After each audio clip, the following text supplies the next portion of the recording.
खास खास वो है जो वचनों को पूरा करती है। बाइबल कहती है खास वो है परमेश्वर के सामने जो उसकी आज्ञाओं को मानती है। बाइबल में कुरिन्थियस में एक जगह पर लिखा, रोमियो में एक जगह पर लिखा, खतना और खतना रहित कुछ नहीं है, सबसे मेन है उसकी आज्ञाओं को मानना।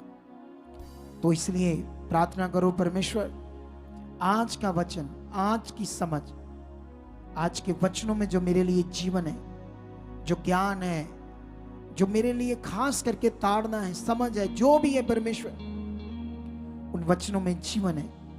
खुदाबंद मेरी बुद्धि समझ को आप दे चुके हो, मुझे बरकत और आशीष दे चुके हो, ताकि परमेश्वर मैं आप में बढ़ जाऊं, आपकी आशीष मुझ में हो, मैं आपकी इच्छा पर खरा, वफादार और पूरी रीति से चलूं। ऐसा आत्मा के द्वारा आप छू कर मुझे बना चुके हो। हर अंधकार की रुकावट मेरे घर से, मेरे जीवन से जा चुकी है। आज तेरे वचनों से भर चुका हूं, खरा बन चुका हूं, और तेरे वचन मेरे हृदय की पट्टियों पर लिखे जा चुके। ऐसा हो चुका है यीशु नाम से, आमीन, हालेलुया। तो मैं आपको कलीसिया ये बताना चाहता हूं, आज जितने भी आप परमेश्वर के लोग हैं, मेरा आज ये चौथा पाठ है, विश्वास का भेद और भविष्यवाणियां और चंगाइयों का पाठ चौथा। तो एक चीज याद रखो, जब यीशु मसीह के पास बहुत सारे लोग बड़ी बड़ी बीमारियों से आए, चाहे वो अंधे आए, चाहे वो गूंगे आए, चाहे वो दुष्ट आत्माओं के सताए हुए, कोढ़ी, लंगड़े, किसी भी प्रकार के जो बीमारियों से ग्रस्त लोग थे, वो जितने भी लोग थे, वो सारे कैसे चंगे हो पाए? क्योंकि बाइबल कहती है वो बड़े विश्वास के साथ यीशु के पास आए। अगर वो नॉर्मल मन से आते तो कभी अपनी बड़े काम को, छुटकारे को देख ना पाते। आज क्रिश्चियनिटी में हम जलालाबाद में हैं, तो वहाँ हमारी टीम काम कर रही है। तो वो टीम मुझे रोज रिपोर्ट देती है, डेली वहाँ की प्रार्थना में कितने लोग आए हैं। जो वहाँ पर 1 महीने की प्रार्थना रोज चल रही है 4 से 6 जलालाबाद ब्रांच में, कितने लोग आए हैं, क्या क्या चल रहा है, संडे को कितने लोग आए हैं, तो वो मुझे रिपोर्ट दे रहे हैं। ठीक है, तो मैं जब वो रिपोर्ट ले रहा हूँ, या उधर एरिया में जो लोग हैं जो हमारी चर्च में नहीं आते, हमारे पास 1 बार आए, 2 बार आए, वो छोटे छोटे हालातों में फंसे हुए हैं, बाहर नहीं आ रही। उन्हें जय का जीवन जो यीशु मसीह ने दिया है उसकी कोई समझ नहीं। उनका मन रीति रिवाजों में डाल दिया गया है। रीति रिवाज क्या होते हैं, आने वाले दिनों में खुलकर बातें करेंगे, क्योंकि आप परमेश्वर का आत्मा अगुवाई कर रहा है। हालेलुया। तुम्हें खुलकर बताएंगे रीति रिवाज क्या होते हैं, और पवित्र आत्मा का दान आपके जीवन में क्या करता है, और आपका जो विश्वास है, आपका जो स्पिरिचुअल मन है, ये आपका क्या होता है, आपका फेथ का जीवन, विश्वास का जीवन, और आपका जय का जीवन क्या होता है। इन बातों को तुमने गहराई से समझना है, ताकि जो परमेश्वर ने आपको एक बड़े मकसद से बुलाया है, वो मकसद आपके जीवन में क्या हो, पूरा हो परमेश्वर का। हालेलुया, आमीन, ऊंचा, बरकत ऊंची। तो अभी अगर आप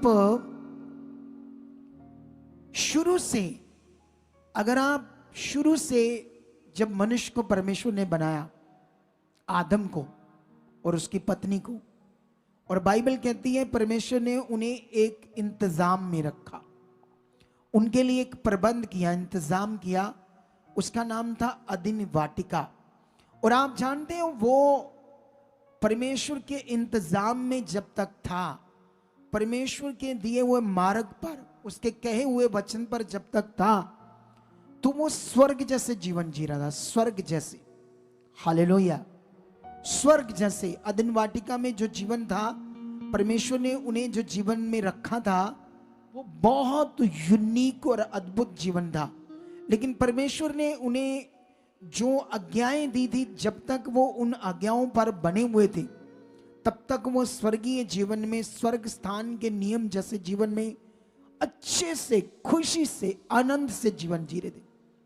हालेलुया। लेकिन अभी दुनिया के पास पैसा है, बहुत पैसा है, जमीन है, लेकिन शांति नहीं। घर में कलेश, घर में नशे की आत्माएं काम कर रही है, बीमारियां हैं, दुख है, परेशानियां हैं। पैसा तो है लेकिन हालात है संसार के लोगों।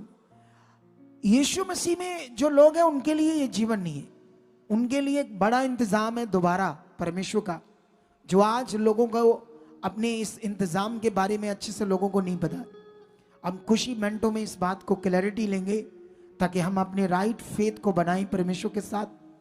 जब हमारा ये राइट फेथ बनेगा तो आपको बड़ा मजा आएगा जिंदगी जीने का, बड़ा जबरदस्त मजा आएगा जिंदगी जीने का। और ये वचन का भी बड़ा मजा आएगा जब आप ध्यान से सुनोगे, क्योंकि वचन का होता ही बड़ा मजा है। वेल, मजा, प्रीशियस, ये कीमती चीजें। ऐसा नहीं है कोई रीति है, कोई हाजिरी सिस्टम है, ये धार्मिक स्थान है, प्रभु के घर में आना है, बैठना है, हाथ उठ लाने हैं, धन्यवाद प्रभु, कुफारा का जीवन अब सही हो गया, जीवन गाया बस, तो चलो जहां कुछ और गाया। कितनों को बात समझ आ रही? एक बहन इधर आई और उसके भाई शराब पीते थे, उनके लिए आई, भाई भी आए, दो बार आए बस, तीसरी बार नहीं आए। तो क्या होता है, इधर सब आत्मा में प्रभु के लिए वर्शिप करते हैं, आनंद से उसके लिए नाचते गाते। तो वो दो बार आए तो उन्होंने शराब नहीं छोड़ी, तो उन्होंने गुस्से च कहती, लै मर जाने हो, मैं तुहाडे लिए तो कितना नच्ची, इन्ना नच्ची तुहाडे लिए, तो फिर शराब नहीं छड़ी। वो शारीरिक थी, उसको पता नहीं था यहां क्या करना है। उसके दिमाग में था शायद ये नाचे तो इससे कुछ होता है। अरे वो तो हम आनंद से भरते हैं, उसकी महिमा करते हैं, आराधना करते हैं। कितनों को बात समझ आ रही? शारीरिक लोग हैं बेचारे, तो शरीर में ही सोच में रह जाते हैं। शराब क्या, उसका वो जो शैतान बाप उनको ड्रग्स में भी डाल देता, उससे भी बाहर आ जाते। लेकिन परमेश्वर के साथ चलकर, परमेश्वर के साथ लिखा सब कुछ पॉसिबल है, सब कुछ पॉसिबल है, एवरीथिंग पॉसिबल, सब कुछ परमेश्वर के साथ। लेकिन अपने विश्वास को राइट बनाना पड़ेगा, अपने मन को परमेश्वर के साथ राइट बनाना पड़ेगा। लेकिन उन्होंने परमेश्वर की आज्ञा को जब तोड़ा तो बाइबल कहती है उस वक्त वो इंतजाम खत्म हो गया स्वर्ग का, अच्छे जीवन का, और उनको परमेश्वर ने अदन वाटिका से निकाल दिया और कहा अब तुम दुख से जिंदगी जियोगे और दुख से जिंदगी को व्यतीत करोगे और दुख से तुम अपना खाना खाओगे। और आज मनुष्य काम कर रहे हैं, चाहे जॉब कर रहे हैं, कुछ भी कर रहे हैं, हार्ड वर्क है, दुख है, क्लेश है, परेशानियां है, कुछ शांति नहीं। लेकिन जो जीवन परमेश्वर ने दिया था मनुष्य के लिए पृथ्वी पर, जो मनुष्य की क्रिएशन परमेश्वर ने की थी, मनुष्य को बनाने के बाद जो वर्ड परमेश्वर ने दिया था, फूलो फलो और पृथ्वी में फिर से भर जाओ। इंग्लिश में लिखा था be fruitful and be multiply, ऐसे लिखा था। इंग्लिश में लिखा था भर जाओ और गुना गुना से भर जाओ, गुना से फलो। परमेश्वर की आशीष थी। वो परमेश्वर जिसने समंदर बनाया, आसमान, तारे, सूरज। मैं एक पास्टर से मिला, वो पास्टर जम्मू से था। बच्चे ग्रोथ में पीछे रह जाते हैं क्योंकि कुछ न्यूट्रिएंट्स सिर्फ 50% तक ही अब्सॉर्ब होते हैं, इसलिए वो पास्टर जम्मू से था। उसने मुझे कहा कि हमारे लिए प्रार्थना करो, मेरे ऊपर एक 8 करोड़ का कर्जा है, 8 करोड़ का कर्जा पास्टर के ऊपर। वो कहता है ये मेरा भाई है, इसके ऊपर 3 करोड़ का कर्जा है। लेकिन एक माइंड्स समझते हो, माइंड्स, उसका डील्स हो रही है माइंड्स की। माइंड्स का मतलब होता है जैसे ये पहाड़ है ना, तो उनके नीचे क्या है, पहाड़ों के नीचे वो एक मुस्लिम बंदे का पहाड़ था जम्मू में, 8 किलोमीटर लंबा। कितना? समझ रहे ना 8 किलोमीटर कितना लंबा होता है? तो वो 8 किलोमीटर लंबा था और उसके नीचे 80% लोहा था, लोहा। सोचो। और जानते वो टाटा कंपनी नहीं लेना था बस, क्योंकि टाटा कंपनी लोहा का काम करती है ज्यादा, टाटा कंपनी। तो वो कहता था 1 लाख करोड़ से भी ज्यादा डील हो रही है। अरे परमेश्वर के बनाए हुए पहाड़ और लोहे की 8 किलोमीटर में सिर्फ 8 किलोमीटर है, तो पूरा संसार में क्या क्या तुम्हें तो पता ही नहीं परमेश्वर ने क्या बनाया। इसीलिए परमेश्वर ने अपना वर्ड दिया था, बी फ्रूटफुल, बी मल्टीप्लाई। तुमने बहुत सारे लोगों ने आज तक, क्रिश्चियनिटी ने, लोगों ने आज तक परमेश्वर को समझा ही नहीं अच्छे से। इधर लोग आते हैं प्रभु में, सुनते हैं, लेकिन उसे समझा ही नहीं वो क्या है, वो कितना ताकतवर है, कितना सामर्थ्य है, कितना शक्तिशाली है, कितना पावरफुल है, वो क्या कर सकता है। तुम गवाहियां सुन रहे, फिर लोग ई वा आ कर रहे, चूंचा कर रहे, मन खराब कर रहे, कभी दिमाग में रखा ही नहीं वो सर्वशक्तिमान कौन है। जब मैंने बात सुनी, उसने कहा प्रेयर करो, 1 लाख करोड़ से ज्यादा डील हो रही है, तो हमें इससे बड़ा पैसा होना है। तो मैंने कहा कितना? वो कहता मैं तुम्हें 500 करोड़ दे दूंगा, वो मुस्लिम भाई। तो वो 500 करोड़ उसके पास आ जाएगा, उनके पास। तो सोचो उनकी जिंदगी क्या होगी। तो ये तो 8 किलो एक जगह पर है। उसने कहा उसी बंदे का एक और पहाड़ है, वो 26 किलोमीटर लंबा है, और उस पहाड़ के नीचे जितने ये डिजाइनर पत्थर लगाते ना हम घरों में, बढ़िया वाले, जिसकी कीमत 200 रुपए फुट, 300 फुट, 400 रुपए फुट होती है, जैसे अटालियन जैसे पत्थर होते ना, बढ़िया वाले, वो पत्थर है उसके नीचे। उसके भी सारा इंजीनियर ने चेक कर लिया। तो सोचो 8 किलोमीटर बनाया किसने? ये किसने बनाया? वो किसका परमेश्वर है। और वो 26 किलोमीटर वाले की कीमत सोचो, तो पूरी दुनिया के बारे में सोचो जो उसने बनाई है। वो बनाने वाला कितना महान, सर्वशक्तिमान है। लेकिन आज तक क्रिश्चियनिटी में उसको अच्छे से समझ नहीं पाए, उसके इंतजाम को, उसके वचन को नहीं समझ पाए। आज भी क्रिश्चियनिटी में जो परमेश्वर के लोग हैं ना, वो बेचारे तेल, कपड़ा, ऐसी मटेरियल चीजों पर विश्वास कर रहे, ये सोच कर के इससे हमारा भला होगा। उनको ये पता ही नहीं परमेश्वर ने आपके लिए क्या किया है, अच्छे से उन्हें पता नहीं, अच्छे से। और जानते हो जितने भी लोग ये करते ना, वो शरीर में, वो मेरे विरोध में, वो गुस्सा करते। अगर अभी जुड़े होंगे ना कोई, तो 1 मिनट में उन्होंने छोड़ दिया होगा सुनना, सच्ची। अगर बाई चांस अचानक से कुछ लोग जुड़ गए होंगे, तो जैसे मैंने ये बात करूंगा तो वो शरीर में उनको गुस्सा आएगा, और गुस्सा आएगा तो वो छोड़ देंगे। वो परमेश्वर को समझ नहीं पा रहे, परमेश्वर क्या है, वो क्या कर सकता है, कितना ताकतवर है वो। हालेलुया, कितनों को बात समझ आ रही है। लेकिन अगर आज आप जबरदस्त जिंदगी चाहते हो, जो इंतजाम खुदा ने आपके लिए किया है, जो जिंदगी खुदा ने आपके लिए रखी है, अगर वो लेना चाहते हो तो वर्ड को सुनो, वो क्या कहता है। परमेश्वर के इंतजाम को समझो। उसने तुम्हारे लिए अबंडेंट लाइफ को रखा है, चोखे जीवन को रखा है।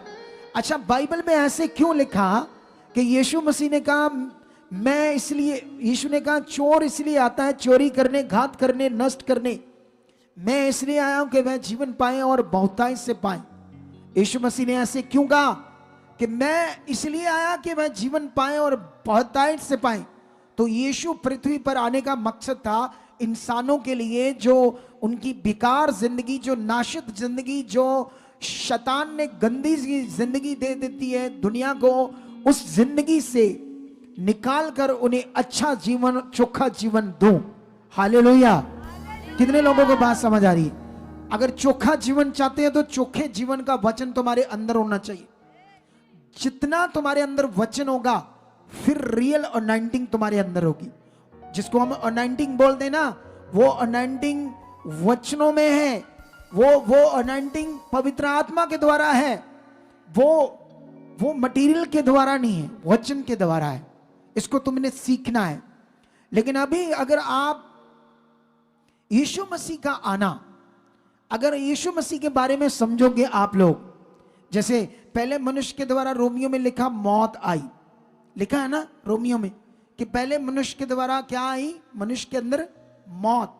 ये खराब जीवन जो पूरी पृथ्वी पर है। दुनिया, आप अगर यीशु मसीह में लगातार चल रहे हो, आप परमेश्वर का भय मानते हो, आप प्रभु में हो, तो संसार के बारे में आपको पता नहीं, लेकिन संसार में जाओगे ना, माथा पकड़कर बैठ जाओगे। इतना बुरा हाल है दुनिया का। उनके परस्पर विचारों में रोज गंदे बातें, गंदे विचार, गंदी सोचे, ऐसी दुनिया हो रही। ऐसा जो वीडियोस देख रहे हैं, गंद मंद भरा है। ये कितने एजुकेटेड होते, कितने टैलेंटेड होते हैं ये फिल्म एक्ट्रेस, किसके गुलाम है? ये शैतान के। यही दुनिया को बर्बाद कर रहे हैं। लड़कियों को, लड़कों के जीवन को अगर बर्बाद कर रहे हैं तो ये फिल्मों में वो गंदी बातें, फ्रेंड ढूंढना, फ्रेंड रखना, इतना चीजें। कभी कभी आप फिल्मों में देखोगे कोई हीरो 3-3, 4-4, 5-5 लड़कियों के पीछे जाएंगे। वही चीजें वो सीख रहे हैं उन्हीं फिल्मों से, क्योंकि जो हम सीखेंगे वही करेंगे, क्योंकि ये नेगेटिविटी है संसार में, गंदा जीवन है दुनिया के पास। लेकिन यीशु मसीह के आने का मतलब क्या था? बाइबल में लिखा, यीशु मसीह आपको नई सृष्टि देने के लिए आया था। यीशु मसीह इसलिए नहीं आया कि वो धर्म बदले, वो इसलिए आया था कि तुम्हें नई सृष्टि प्रकट करे। नई सृष्टि का मतलब होता है परमेश्वर का, यीशु मसीह का स्वभाव और उसके पवित्र गुण तुम्हारे अंदर आ जाएं, और वो गुणों से तुम परिपूर्ण हो जाओ, और उस गुणों के द्वारा जो परिपूर्ण जीवन है वो जियो। ये होता है नई सृष्टि। हालेलुया। लेकिन आज सुनते हैं वचन परमेश्वर के लोग, उनको लगता है जैसे सुनना है बस और चलना है, सुनना है और चले जाना है। उनको ये पता नहीं इस वचन को लेना है, खाना है, इस पर चलना है, इसके मीनिंग को, इसके मतलब को अपने जीवन में पूरा करना है। क्योंकि जब तक तुमने उस वचन को जो परमेश्वर ने तुम्हें कहा है, आदम ने तो हमें, पहले आदम ने आज्ञा तोड़कर फल खाकर हमें क्या दे दी? मौत। लेकिन बाइबल कहती दूसरा मनुष्य कौन? यीशु। वो क्रॉस पर चढ़ा तुम्हें नई सृष्टि प्रकट करने के लिए। कितनों को बात समझ आ रही है आज? ये नई सृष्टि क्या है बाइबल के अकॉर्डिंग? क्या तुम अपने जीवन को चेक करना है, क्या मैं नई सृष्टि हूं? क्या यीशु का स्वभाव, क्या परमेश्वर के पवित्र गुणों से मैं परिपूर्ण हूं या ना? यह समझना है। अगर तुम छोटी छोटी बातों से परेशान रहते हो, लेकिन आज अगर आप लोगों को यह बात समझ नहीं आया, क्योंकि बाइबल कहती है पहले मनुष्य के अनआज्ञाकारी से हमारे अंदर पाप आया और पाप के द्वारा मौत आई, और बाइबल कहती है मसीह की आज्ञाकारी से हम नई सृष्टि बने। लेकिन ये लिखा हुआ वचन कब पूरा होगा? कब? जब ये वचन मीनिंगफुल तुम्हारे अंदर काम करेगा। कोई मटेरियल नहीं, ये वचन। क्योंकि तुम्हें वचन में बढ़ना है। सुनो, आज आप जानते हो क्रिश्चियनिटी में हमारे लोग क्यों ब्लेस नहीं हो रहे? उनके पास जय का जीवन क्यों नहीं है? जय का जीवन जिसमें शैतान का खुल्लम खुल्ला तमाशा बनाकर यीशु मसीह ने उसे रौंदा है, कुचला है तुम्हारे लिए कि वो तुम्हारे पर अधिकार ना रखे। लेकिन आज यीशु मसीह में लोग डर रहे हैं दुष्ट आत्माओं से, शैतान से, क्योंकि उन्हें नए जीवन की ताकत, नए जीवन के मीनिंग की समझ नहीं है। नए जीवन के वचन को अपने अंदर, उनके अंदर है नहीं, इसलिए उन्हें पता नहीं नए जीवन का मीनिंग क्या है। सुनो, इससे पहले कि मैं तुम्हें नए जीवन के बारे में बताऊं, ये बातें तुम्हारे अंदर डालूं, ताकि आज तुम इसको प्रैक्टिकल करना स्टार्ट कर दो और जय के जीवन में खड़े हो जाओ और हिला दे हम सब मिलकर इस दुनिया को, और बताएं कि जिंदा खुदा कौन है और सर्वशक्तिमान खुदा कौन है। अगर तुम लोग ये बात को सीखोगे नहीं तो तुम हरा हुआ जीवन जियोगे। तुम क्रिश्चियनिटी में लोगों को आज देखो 10 साल, 15 साल, 12 साल से चल रहे हैं, हरा हुआ जीवन जी रहे, हरा हुआ। उन्हें जय का जीवन, जीत के जीवन के बारे में कोई नॉलेज नहीं है, उनको वचनों की समझ नहीं है, क्योंकि उनके दिमाग में है कि ये जो मसा की हुई चीज हमें दे दी गई है सेवक से, इससे मेरा भला होना, उससे नहीं होना। चेक करके देख लो, लगा कर देख लो। मैंने 4 साल करके देख लिया। हालेलुया। 7 साल मैंने पहले भी करके देख लिया अपने जीवन में ये सारी चीजें, लेकिन सीख लो परमेश्वर के आत्मा का जो जीवन है इसे तुम्हें समझना होगा। लेकिन अभी इस बात से पहले मैं तुम्हें बताता हूं वचन का हमारे जीवन में महत्व क्या होता है। वचन का हमारे जीवन में सबसे बड़ा महत्व क्या है। तुम जानते हो बाइबल में चेलों ने मुर्दे जिंदा कर दिए, आज कोई पास्टर नहीं कर पा रहा। अभी बहुत सारी हीलिंग हो रही है, कैंसर जा रही है, बहुत सारी हीलिंग हो रही है, लेकिन मुर्दा नहीं जिंदा हुआ आज तक किसी पास्टर को। अगर कहानी खूनी बनाकर कोई किसी के सांस दुष्ट आत्मा ने थोड़े समय के लिए बंद किए होंगे तो वो मुर्दे को मुर्दा कहा होगा, लेकिन रियल में जिसकी डिक्लेरेशन डॉक्टरों ने सर्टिफिकेट बना दिया हो कि ये डेथ है, डेथ है, ये डेथ है, डेड है, ही इज डेड या शी इज डेड, इसे ले जाओ।